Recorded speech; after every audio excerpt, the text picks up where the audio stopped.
আমার বিশ্বাস আপনারা এখন দিক দিয়ে সজাগ হয়েছেন, আর আমরা আপনাদেরকে এইটুকু আশ্বস্ত করতে পারি যে আমাদের দরজা আপনাদের জন্য সবসময় খোলা থাকবে।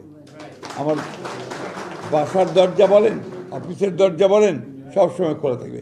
এনি টাইম, এনি মোমেন্ট আপনারা আসতে চাইবেন, কোনো সমস্যা থাকলে কথা বলতে চাইবেন, আমরা কথা বলবো, আমরা আপনাদের সমস্যার সমাধান করব। নিজেদেরকে আইসোলেটেড মনে করবেন না, বিচ্ছিন্ন মনে করবেন না, সবসময় মনে করবেন যে you are part of us, আমরা সব জনগোষ্ঠীটার অংশ, তাহলেই অনেক সমস্যার সমাধান করা যাবে। আজকে আমরা একটা কঠিন পৃথিবীতে বাস করছি, কিন্তু ভাই এটা মনে রাখতে হবে আমাদেরকে। এই পৃথিবীটা এখন একটু কঠিন হয়ে গেছে, অনেক সময় অপরিচিত মনে হয়। যেভাবে যুদ্ধ বিগ্রহ, যেভাবে আপনার হত্যা, জখম, হিংসা শুরু হয়েছে, তাতে করে আমাদের এই দেশে, বাংলাদেশে, আমরা ভালোবাসার মধ্য দিয়ে, আমাদের পারস্পরিক ভ্রাতৃত্বের মধ্য দিয়ে, সৌহার্দ্যের মধ্য দিয়ে যদি আমরা জাতি একটা নির্মাণ করতে পারি, যেটা আমরা আমাদের ইশতেহারে বারবার করে বলেছি, আমরা বলেছি যে আমরা একটা রেইনবো নেশন তৈরি করতে চাই, ঠিক না? ওই রেইনবো নেশনটা আমরা তৈরি করতে চাই, মানে এটাকে একটা এক্সাম্পল তৈরি করতে চাই।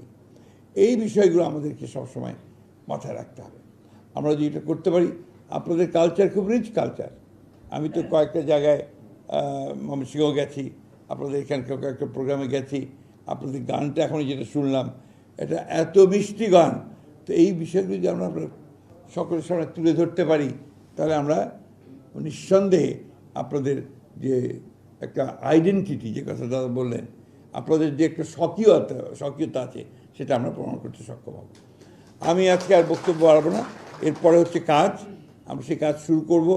আজকেই শুরু হয়ে গেল মনে করেন, এখন থেকে আমরা এই কাজটাকে দ্রুততার সঙ্গে এগিয়ে নিয়ে যাব। আমার আরেকটা অনুরোধ থাকবে, আপনারা এখন যে ঐক্যটা সৃষ্টি করেছেন, এই ঐক্যটা যেন কখনো বিনষ্ট না হয়। আমাদের এই বাংলাদেশের মানুষের একটা খারাপ স্বভাব আছে, আমরা সহজেই বিভক্ত হয়ে যাই। এই বিভক্তি যেন আমাদের মধ্যে না আসে, এই কথাটা সবসময় মনে রাখতে হবে।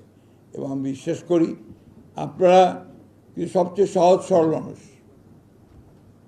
আমার তো আবারও বয়স কম হয়নি, প্রায় অনেক বয়স হয়েছে। যা দেখেছি আমি আপনার সমতলে যারা আছেন, তারা খুবই সহজ সরল মানুষ হন, এবং সেই সারল্য নিয়ে, সহজতার মধ্য দিয়ে, ভ্রাতৃত্ব বন্ধুত্বের মধ্য দিয়ে আসুন, আমরা সামনের দিকে এগিয়ে যাই।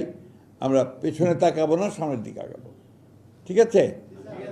আমরা এরপর একটার পর একটা অনুষ্ঠান করব, আমরা আপনাদের কালচার নিয়ে এক্সিবিশন করব, সে তুলে ধরবো সকলের সামনে।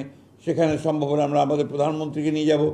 আমি অনেক আগে ওনাকে বলেছিলাম যে প্রধানমন্ত্রী প্রধান অতিথি থাকবেন, আর আপনাদের সারা বাংলাদেশের এই আদিবাসীরা আপনারা একটা বিশাল একটা সমাবেশ করবেন, সেটার দায়িত্ব আমরা নেব।